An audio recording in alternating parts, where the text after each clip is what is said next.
항암 치료 도중 부작용이 심하면 약제를 중단하거나 아니면 다른 약제로 변경하기도 합니다. 방사선 치료 받으시는 중에 발생할 수 있는 그 피부의 급성 부작용으로는 피부가 붉어진다던가 붓는다던가 간지럽다던가 간혹 물집이나 궤양까지 생기는 경우가 있기는 한데요. 항암 치료가 지속되다 보면 잘 못 먹고 힘이 든 것을 당연시 여기면서 영양불량 상태가 심각해지는 경우들이 많은데요. 그러나 예상되는 부작용을 미리 예방하고 대처를 한다면 적절하게 항암 치료를 받을 수가 있습니다.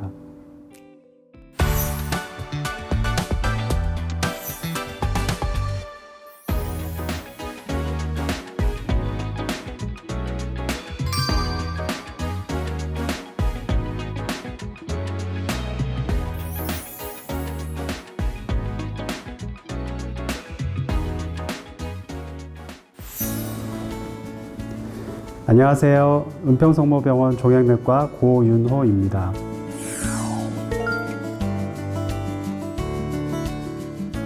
암 진단을 받고 나서 환자분들이 가장 두려워하는 것 중에 하나가 항암 치료입니다. 보통 환자분들은 수술만 하면 되지 않나? 아니면 부작용이 심한 항암 치료를 꼭 해야 하는지에 대한 걱정들이 많습니다.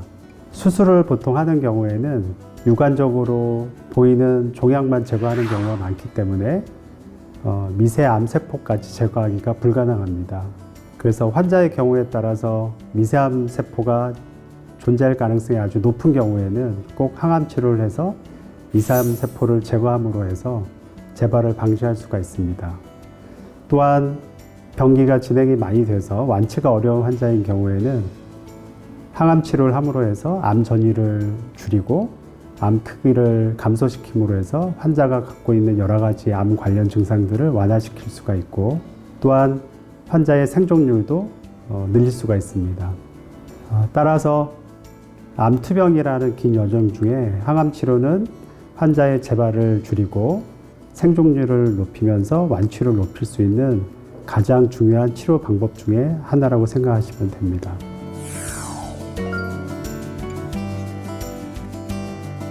항암 치료는 약물을 이용해서 전신에 퍼져 있는 암세포를 치료하는 전신 치료입니다. 항암 치료는 보통 세포 증식 속도가 아주 빠른 암세포를 공격해서 항암 효능을 보이게 됩니다. 그래서 그런 과정에서 정상세포에서도 암세포와 같이 증식 속도가 빠른 정상세포들은 영향을 받게 됩니다. 가장 대표적인 세포들이 위장관에 있는 점막세포, 혈액을 만들어내는 골수세포, 그리고 모낭세포들이 그 대표적인 예입니다. 이러한 세포들이 항암제에 의해서 영향을 받으면 여러 가지 부작용을 나타내게 됩니다. 예를 들면 입안이 헐거나 설사를 심하게 하거나 혈액세포들이 감소하는 골수 기능 부전이 보이거나 신장 기능, 폐 기능, 콩팥 기능 등의 여러 가지 장기 손상을 일으킬 수가 있습니다. 이러한 부작용들은 항암제 종류, 항암제의 용량, 그리고 환자의 여러 가지 기저질환들이 관여하게 됩니다. 항암 치료 도중 부작용이 심하면 약제를 중단하거나 아니면 다른 약제로 변경하기도 합니다. 그러나 예상되는 부작용을 미리 예방하고 대처를 한다면 적절하게 항암 치료를 받을 수가 있습니다.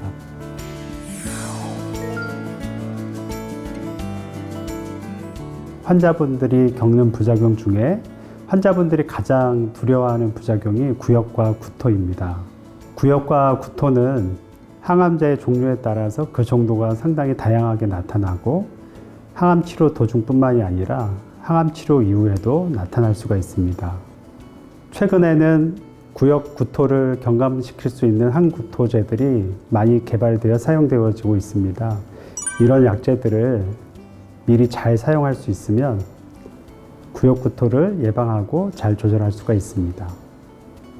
항암 치료 후 구강 내 세포들이 손상이 되어서 입안이 헐거나 통증을 유발할 수 있는 대표적인 예가 구내염입니다. 점막이 손상이 되면 세균 감염과 같은 2차 감염으로 이어질 수가 있기 때문에 구내염 관리가 상당히 중요합니다. 식후와 잠자기 전에는 반드시 양치질을 하시고 양치질 후에는 처방된 가글액으로 예방적으로 가글 하시는 것이 구내염 악화를 막을 수가 있습니다. 항암 치료를 하게 되면 백혈구 등 면역세포들이 손상되기 때문에 감염에 매우 취약하게 됩니다. 특히 38도 이상의 고열이 발생하는 경우에는 병원에 꼭 내원하셔서 다른 감염 원인이 있는지를 꼭 살펴보셔야 됩니다. 이러한 위험한 백혈구 감소증에 의한 감염을 예방하기 위해서는 항암 치료 도중에 개인 위생을 청결히 해서 미리 예방할 수 있도록 하셔야 됩니다. 특히 비누와 흐르는 물로 손 씻기를 철저히 수행하시는 것이 가장 중요합니다. 또한 항암 치료 도중에는 설사와 변비 등이 상당히 많이 나타나게 됩니다. 설사의 경우에는 감염성 질환에 의한 설사인지를 감별을 해서 필요한 경우에는 항생제를 꼭 처방받으셔야 됩니다. 변비의 경우 암 자체에 의해서 변비가 발생하거나 또는 항암제에 의해서 변비가 자주 발생할 수가 있습니다. 그 원인을 적절하게 찾아서 대증요법으로 충분히 조절할 수가 있습니다. 특히 섬유질이 많은 음식을 복용한다거나 최근에는 여러 가지 완화제의 약제들이 나와 있기 때문에 담당 선생님들과의 소통을 통해서 약제를 처방받으시면 큰 불편감 없이 항암 치료를 받을 수가 있습니다. 손발 저림증을 호소하는 환자분들이 상당히 많습니다. 최근에 항암제들이 좋아지면서 그 중에 특징적인 부작용이 말초신경에 염증을 일으키는 부작용입니다. 특히 말초신경, 감각신경과 말초신경, 운동신경이 항암제에 의해 손상되는 경우가 상당히 많습니다. 이런 경우에는 손과 발끝의 저림증 혹은 통증, 심한 경우에는 물건을 떨어뜨리거나 보행장애 등 일으킬 수 있는 운동장애까지 일어날 수가 있습니다. 항암 치료 전에 여러 가지 기저질환에 의해서 신경장애 등이 있다면 꼭 의료진 선생님과 상의하셔서 신경장애를 일으키지 않고 항암 효능을 나타낼 수 있는 약물을 선택하셔서 치료를 하셔야 됩니다. 또한 최근에는 신경장애와 관련된 증상을 완화시킬 수 있는 약제들이 나와 있어서 이런 약제들을 적절하게 사용하시면 되고요. 평소에 손을 자주 비비시거나 추위에 노출되면 통증이 악화되는 경향이 있기 때문에 손, 발을 따뜻하게 관리하시는 것이 상당히 중요합니다. 최근에는 젊은 연령층에서 암 발생률이 많아지고 있습니다. 이런 환자군에서 항암 치료를 하는 경우에 가장 불편해하는 내용들이 탈모입니다. 항암 치료를 하게 되면 항암제가 모낭세포를 공격하기 때문에 세포 분열이 빠른 모낭세포가 손상을 받게 됩니다. 이를 예방하기 위해 항암 치료 도중에 모낭세포 주위에 아이스팩을 적용하여 항암제에 대한 노출을 줄임으로써 탈모를 예방하고자 하는 노력도 최근에 있습니다. 항암 치료 도중에는 두피를 자극할 수 있는 파마와 염색을 자제하시는 것이 좋습니다. 자외선을 막아줄 수 있는 모자나 스카프를 이용해서 두피를 보호하면 항암 치료 도중에 탈모가 악화되는 것을 조금 막을 수가 있습니다. 하지만 이러한 탈모 부작용은 대부분 일시적인 부작용입니다.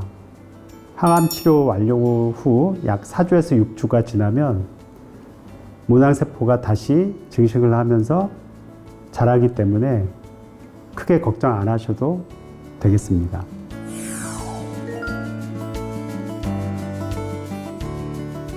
항암 치료에서 가장 중요한 두 부분이 항암제의 효능을 어떻게 평가를 하느냐, 그리고 항암제의 부작용을 얼마나 잘 관리하느냐입니다.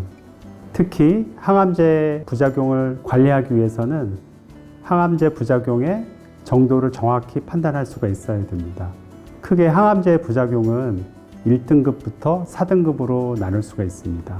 1등급의 경우에는 증상이 있으나 경미하여 일상생활에는 지장이 없는 정도, 2등급인 경우에는 증상이 있어서 일상생활에 좀 불편한 정도, 3등급인 경우에는 증상이 심해서 일상생활이 어려운 상태입니다.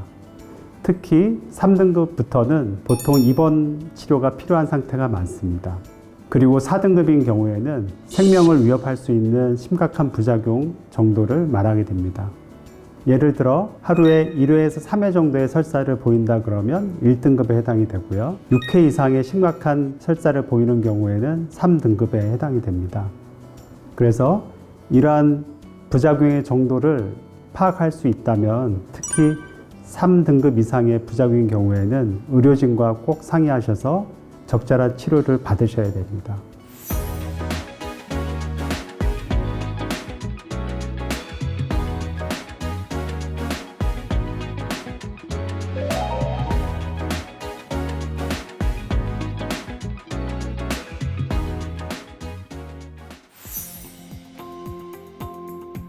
안녕하세요. 은평성모병원 방사선 종양학과 이시원입니다.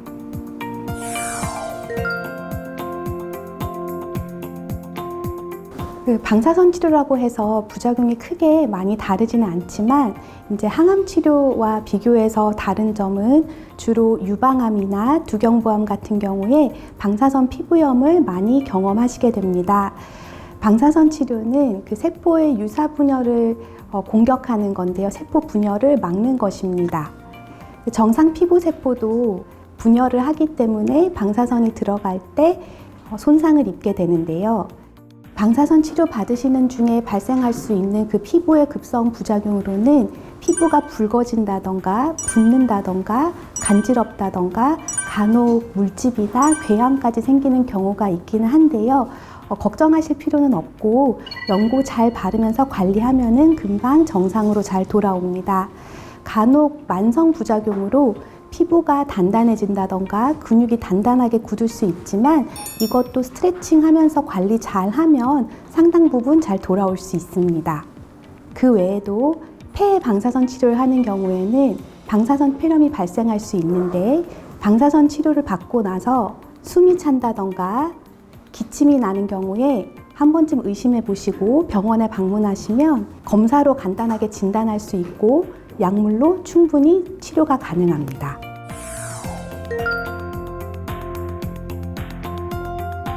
네, 이제 환자분들 나름대로 다 관리하는 방법들이 있는데요. 제일 저희가 권고드리는 거는 저희가 처방해 드리는 방사선 특화 피부 크림을 잘 발라주시는 게 중요합니다.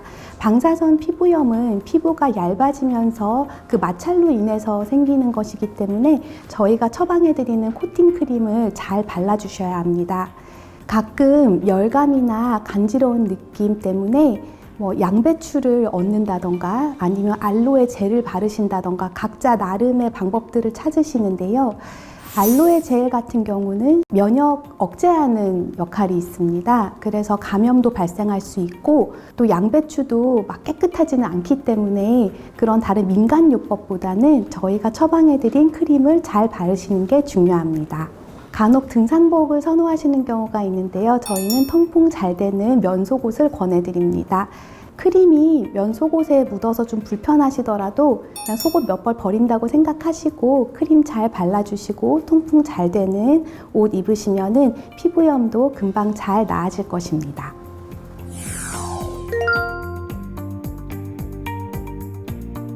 네, 간혹 방사선 치료 받으러 오셨을 때 탈모에 대해서 걱정하시는 경우가 있는데요. 방사선은 쪼이는 부위에만 영향을 미치기 때문에 전신의 그 어느 부에 방사선을 치료한다고 해서 머리카락에 탈모가 오지는 않습니다.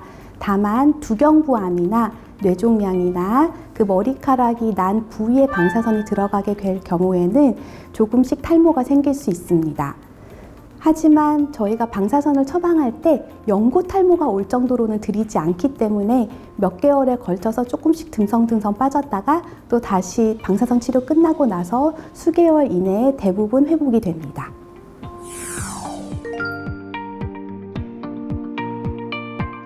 교과서적으로는 방사선 치료 받고 나서 발생하는 만성 부작용으로 그 섬유화라는 게 있는데 이게 완치가 어려운 것으로 알려져 있습니다. 하지만 그 환자분은 아주 고용량의 방사선이 그 흉벽 쪽으로 들어갔었고 방사선 치료 끝나고 그 흉벽에 피부와 근육이 소가죽처럼 단단해졌던 분이 계셨습니다.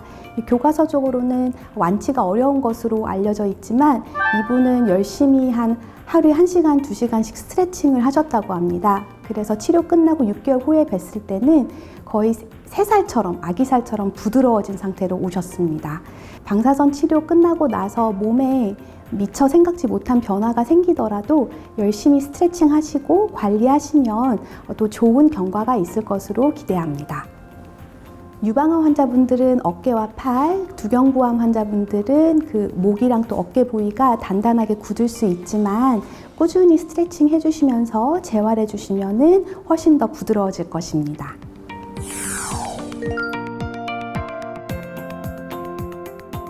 네, 저희 은평성모병원에서는 트루빔이라고 전 세계적으로 탑티어, 가장 최상급의 방사선 치료 장비를 운영하고 있습니다. 이 장비는 일반 방사선 치료뿐만이 아니라 섬세한 최신 치료 그리고 고용량의 방사선을 정교하게 줄 수 있는 방사선 수술까지 가능한 장비입니다. 또 기계 자체 내에 영상 장비가 같이 딸려 있어서 정확하게 종양만 추적하면서 치료하고 정상 조직은 보존을 할 수가 있기 때문에 치료 효과는 극대화시키면서 정상세포는 최대한 보존할 수 있는 장비가 되겠습니다.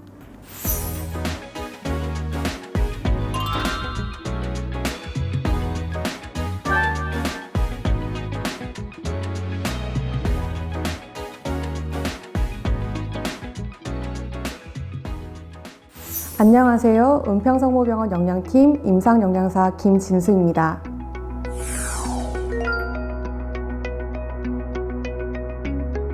항암 치료를 잘 이겨내기 위해서는 좋은 영양 상태를 유지하는 것이 가장 중요합니다. 암에 좋은 음식과 나쁜 음식 이렇게 양분하여 가려 먹는 것이 아니라 다양한 식재료를 골고루 섭취할 수 있도록 노력해야 합니다. 항암 치료 도중에는 식욕부진이나 메스꺼움과 같은 다양한 식사와 관련된 증상들이 발생할 수 있는데요. 이를 잘 대처하면서 충분한 열량과 단백질을 섭취하는 것이 가장 중요합니다. 특히 치료와 회복을 위해서는 단백질 급원식품인 고기, 생선, 계란, 콩, 두부 등을 매 끼니 충분히 섭취할 것을 권장합니다. 만약 치료 과정 동안에 한 번에 먹을 수 있는 양이 줄어들었다면 소량씩 자주 섭취하거나 중간중간 영양 밀도가 높은 간식들을 활용해 보는 것도 하나의 방법입니다. 항암 치료가 지속되다 보면 잘 못 먹고 힘이 든 것을 당연시 여기면서 영양불량 상태가 심각해지는 경우들이 많은데요. 꾸준한 관심으로 잘 챙겨 먹는 것이 영양불량을 방지하고 치료 효과를 높일 수 있는 방법이 되겠습니다.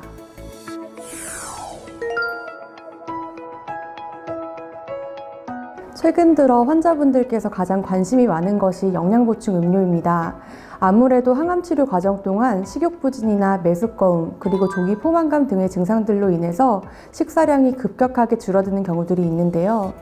아무래도 식사량이 줄어들다 보면 체중과 근육량 감소를 동반한 영양불량이 발생할 수 있고, 영양불량과 근감소증은 치료 회복뿐만이 아니라 신체 활동에도 좋지 못한 영향을 미칠 수 있습니다. 이때 도움을 받을 수 있는 것이 바로 영양보충 음료인데요. 영양보충 음료 한 팩에는 우리 몸에 꼭 필요한 탄수화물, 단백질, 지방, 그리고 비타민, 무기질을 모두 포함하고 있기 때문에 간편하고도 효과적으로 영양을 보충할 수 있습니다. 영양보충 음료는 당뇨병 환자용, 신장질환자용 등 다양한 제형들로 준비가 되어 있는데요. 환자분들의 상태나 기호에 맞춰서 선택하시면 됩니다. 만약 어떤 제형을 선택하실지 고민이 되신다면 진료를 보고 있는 병원의 영양사와 상담하시고 적절한 제품을 추천받으시면 됩니다.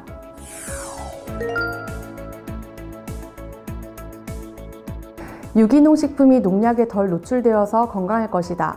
일반 식품보다 영양 성분적으로도 더 우수할 것이다 라고 생각하시는 경우들이 많은데요. 아직까지는 유기농 식품 섭취가 건강에 더 효과적인지에 대한 여부는 근거가 불확실합니다. 밀가루 음식, 단 음식, 유기농 음식 등 식품을 좋은 식품과 나쁜 식품으로 구분을 하면서 엄격한 식사를 하는 경우들이 많은데요. 항암치료 과정 동안에는 내가 어떤 음식을 가장 잘 먹을 수 있는지부터 찾는 것이 가장 중요합니다. 치료 과정 동안 밥은 도저히 못 먹겠는데 라면은 먹을 수 있겠다라고 하시는 분들이 있는데요. 이런 경우에는 라면에 계란이나 치즈를 넣어서 단백질을 보충할 수도 있고 콩나물이나 시래기 등의 채소들을 넣으면서 더욱더 영양가 있는 한 끼의 식사를 만들 수 있습니다. 환자분들을 많이 만나다 보면 항암 치료 과정 동안에 식사를 아예 못 하시거나 좋은 음식만 먹어야 한다는 강박으로 식사량이 전반적으로 급격히 줄어든 경우들이 많습니다. 이럴 때일수록 내가 먹을 수 있는 음식을 찾고 건강하게 조리를 한다면 보다 좋은 영양 상태를 유지하는 데 도움이 될 수 있습니다.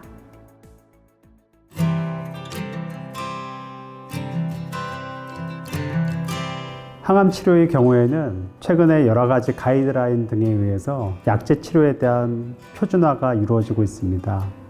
치료하는 도중에 가장 중요한 부분은 부작용 관리라고 생각이 됩니다.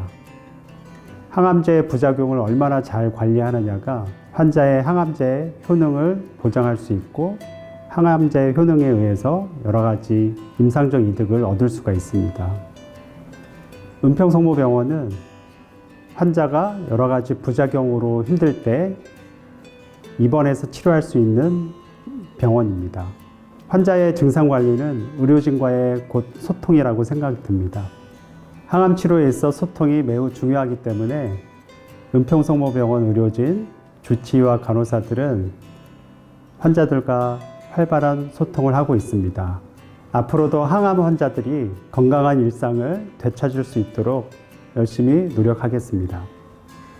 네, 이제 저희 과에 방사선 치료 받으러 오시면은 최소한 한 달, 또 2달 이상 매일매일 오셔서 치료를 받으시기 때문에 치료 너무 길다, 언제 끝나냐 많이 막막해들 하십니다.